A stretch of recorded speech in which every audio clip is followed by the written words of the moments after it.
Good morning students, myself Pooja Singh from civil department. आज हम structure engineering design में design steps for singly reinforced beam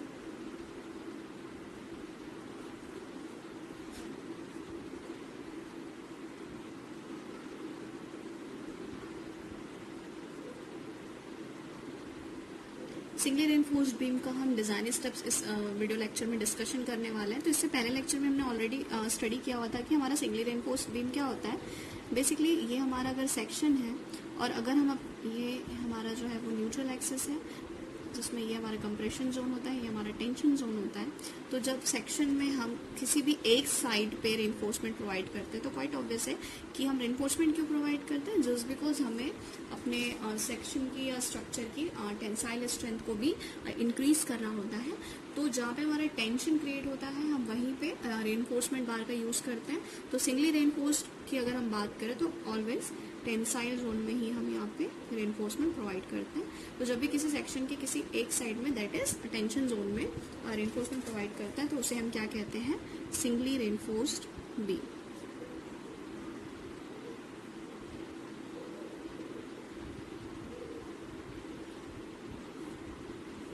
and अगर इसके हम डिजाइन स्टेप्स की बात करें तो सबसे पहले हमें पता होना जरूरी है कि हम इसमें न्यूट्रल एक्सिस कैसे फाइंड आउट करेंगे। न्यूट्रल एक्सिस से हम क्या समझते हैं, बेसिकली वो जोन जहाँ पे tension as well as compression दोनों की वैल्यू जीरो होती है या निग्लिजिबल होती है, उसे हम न्यूट्रल एक्सिस कहते हैं, जिसे हम एक्सयू से भी डिनोट करते हैं। और अगर हम इसका स्ट्रेस डायग्राम ड्रॉ करें, अगर हम सिंगली रेनफोर्स्ड बीम में इसका स्ट्रेस डायग्राम हम ड्रॉ कर लेते हैं, लाइक अगेन मैं यहाँ पे ड्रॉ कर रही हूँ, ये हमारा सेक्शन है, ये हमारा, हम सबसे पहले अपना सिंगली रेनफोर्स सेक्शन यहाँ पे ड्रॉ कर लेंगे।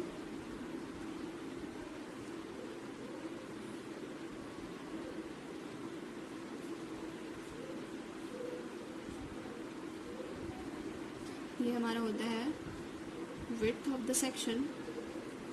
यहाँ पे हमने फर्दर रेनफोर्समेंट प्रोवाइड किया है, तो यहाँ से लेके ये वाला जो पोर्शन है वो होता है हमारा small D, that is effective depth. And ये जो पोर्शन होता है वो होता है हमारा overall depth. And this line represent the neutral axis. And अगर हम इसके स्ट्रेस डायग्राम की बात करें, अगर हम अपने सेक्शन के लिए स्ट्रेस डायग्राम अगर ड्रॉ करेंगे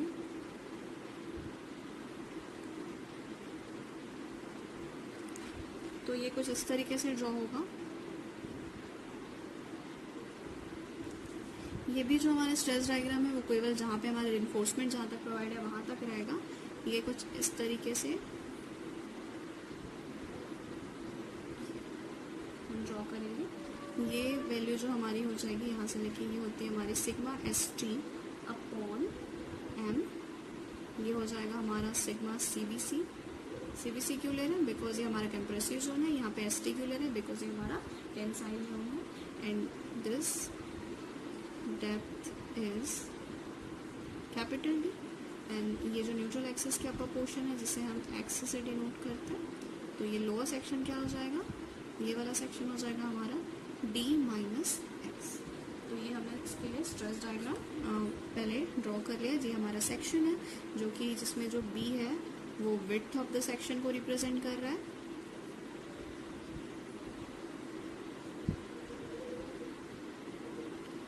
स्मॉल d जो है वो हमारा इफेक्टिव डेप्थ है।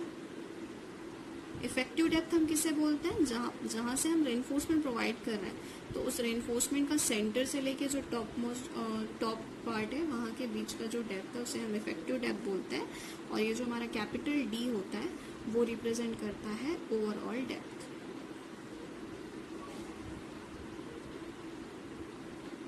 एंड सिग्मा CBC जो होता है वो यहाँ पे जो सिग्मा CBC है वो रिप्रेजेंट करती है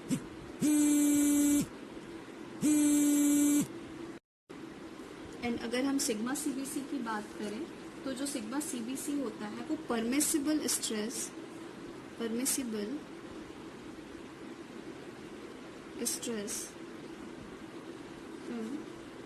concrete, and sigma st permissible stress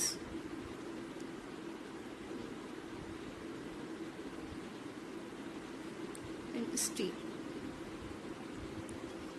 ये जो है परमिसिबल स्ट्रेस इन कंक्रीट को सिग्मा सीबीसी रिप्रेजेंट करता है and permissible stress in steel को सिग्मा स्टील रिप्रेजेंट करता है.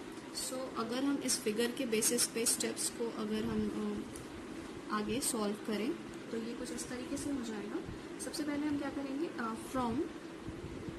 From similar triangle, from similar triangle in the equivalent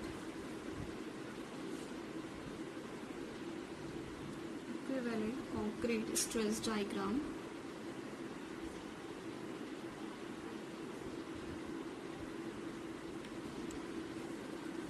ठीक है. हम यहाँ पे ये जो हमारा सेक्शन है, ये जो सिमिलर ट्रायंगल है जो कि हमने यहाँ पे ड्रॉ किया हुआ है, उसके लिए अगर हम अभी डिस्कशन करें तो ये हमारा कुछ इस तरीके से हो जाएगा.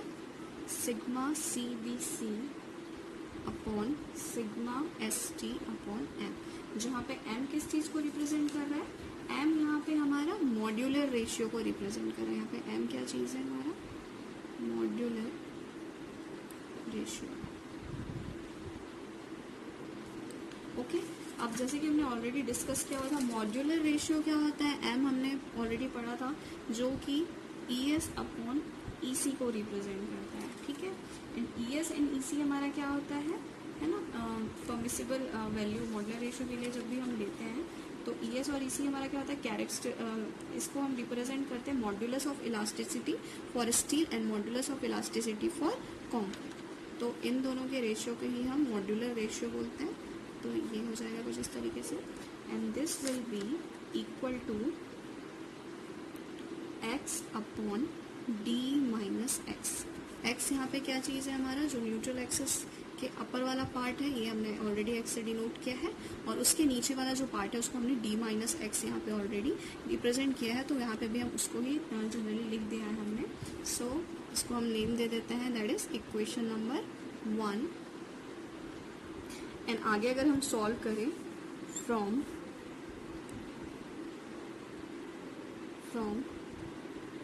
Equation 1, x can be determined.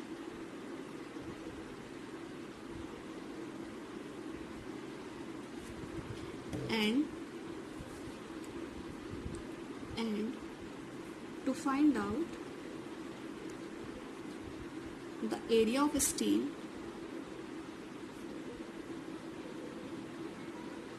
that is AST, to find area of steel, that is AST, equate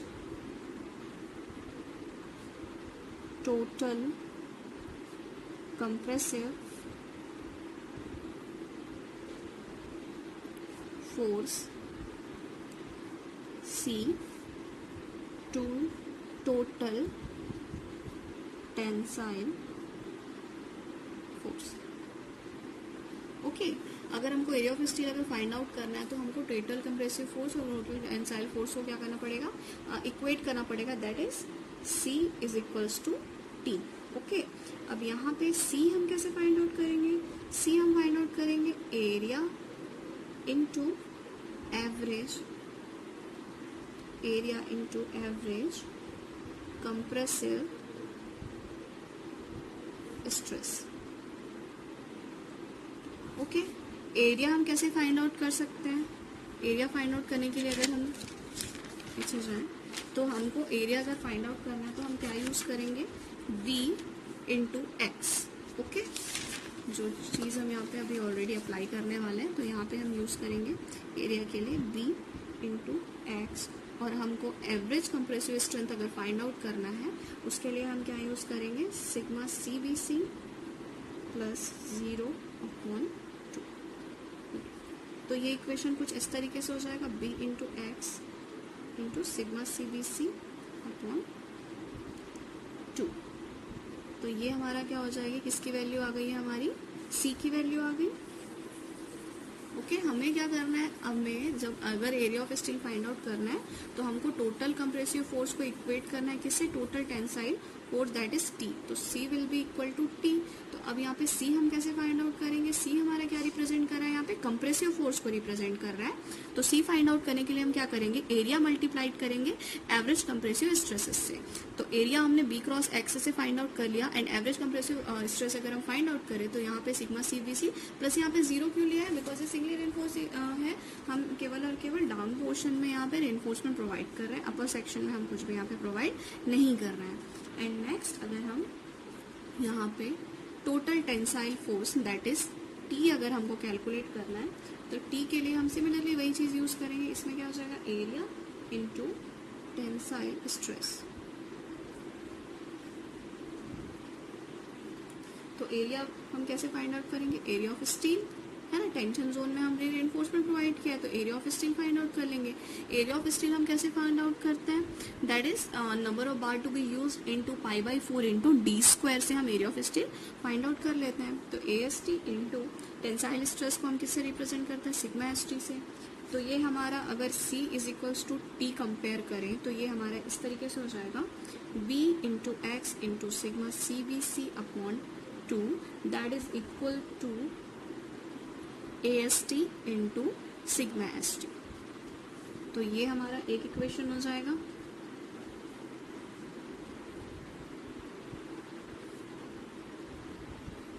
जिसको हम नेम दे देते हैं इक्वेशन नंबर 2। हमने यहाँ पे क्या किया है, सिंपली हमने क्या किया था, यहाँ पे इसको हमने सिंप्लीफाई किया, similar triangle of the equalling concrete stress diagram, यहाँ से हमने स्ट्रेस डायग्राम से ये जो सिमिलर ट्राइंगल है उसको इक्वेट किया था।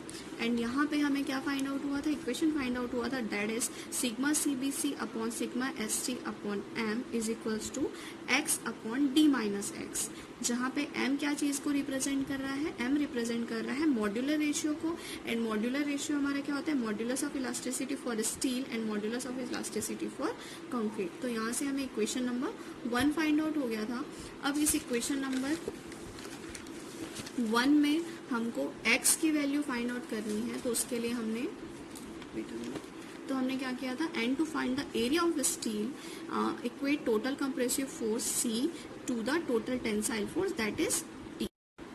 सो यहाँ पे हमने C is equals to T करना है, तो C हमारा क्या है, कंप्रेसिव फोर्स है। तो यहाँ पे हमने इसको लिख लिया, area is equals to average compressive stresses.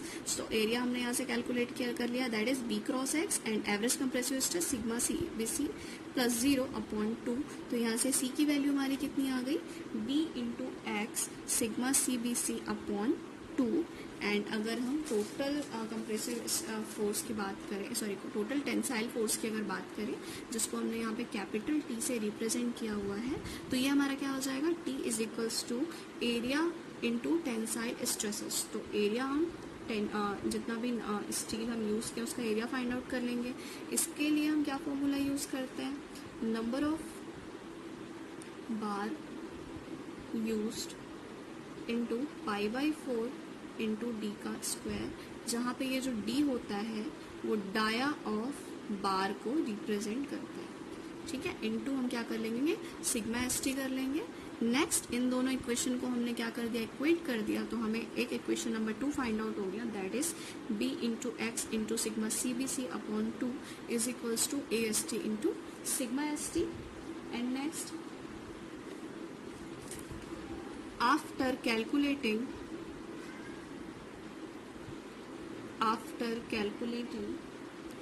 the neutral axis,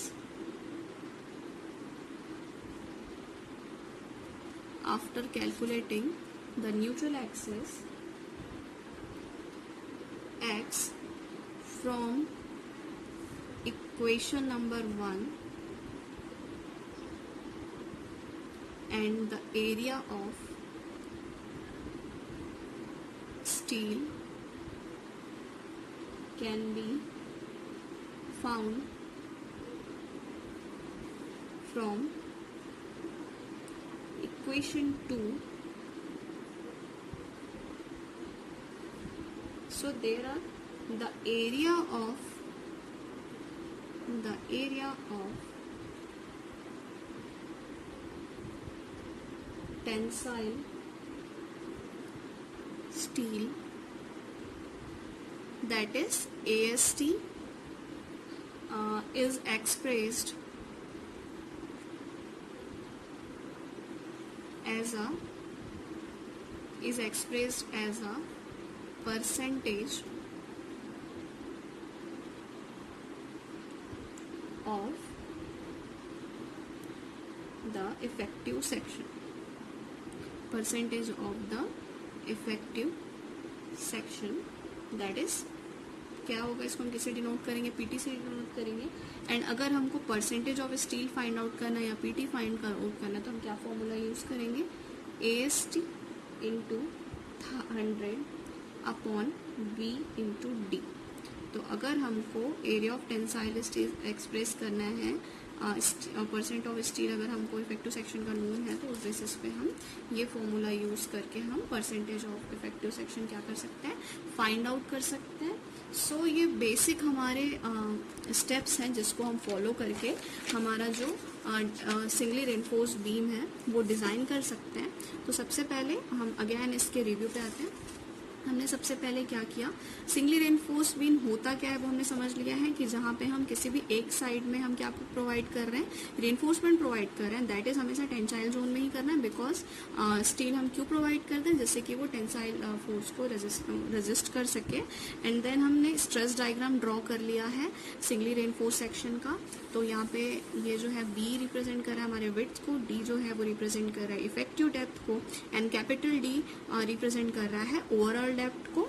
and अगर हम स्ट्रेस डायग्राम की बात करें तो जैसे कि हमने ऑलरेडी स्टडी किया हुआ था, जब हम इसका स्ट्रेस स्ट्रेन डायग्राम स्टडी कर रहे थे, तो हमारे सिंगली रेनफोर्स्ड बीम के लिए ये जो ट्राइंगल जो बनता है, अपर वाला पोर्शन हमारा होता है सिग्मा सीबीसी, जो किसको रिप्रेजेंट करता है, परमिसिबल स्ट्रेस इन कंक्रीट को रिप्रेजेंट करता है. एंड लोअर पार्ट हमारा होता है सिग्मा एसटी अपॉन एम, जहाँ पे सिग्मा एसटी हमारा क्या रिप्रेजेंट कर रहा है, परमिसिबल स्ट्रेस इन स्टील को रिप्रेजेंट कर रहा है, और एम हमारा होता है मॉड्यूलर रेशियो. यहाँ पे जो एक्स है वो हमारे न्यूट्रल एक्सिस को रिप्रेजेंट करता है, कभी कभी हम न्यूट्रल एक्सिस को एक्सयू से भी रिप्रेजेंट करते हैं. एंड ये जो स्मॉल डी है वो हमारा इफेक्टिव डेप्थ है. तो अगर हमको लोअर सेक्शन के लिए फाइंड आउट करना है तो लोअर सेक्शन के लिए हम लोग डी माइनस एक्स करके ये फाइंड आउट कर सकते हैं. एंड यहाँ पे इस डायग्राम के बेसिस पे हमको आगे कैलकुलेशन को कंप्लीट करना है. सो यहाँ पे हम क्या अप्लाई कर रहे हैं, from similar triangle in the equivalent concrete stress diagram.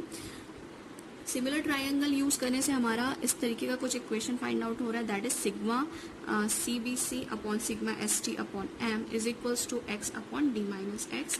हमने क्या कर लिया है, इन दोनों को एक साथ नोट डाउन कर दिया है. And this section and this section को हम लोग इक्वेट उसके इक्वेट पार्ट में हमने यहाँ पे नोट आउट कर लिया है. तो यहाँ पे जो M है हमारा मॉड्यूलर रेशियो है, जहाँ पे मॉड्यूलर रेशियो का फॉर्मूला हमने ऑलरेडी स्टडी किया है, that is ES upon EC. So ES is equals to modulus of elasticity for steel and EC is equals to modulus of elasticity for the concrete.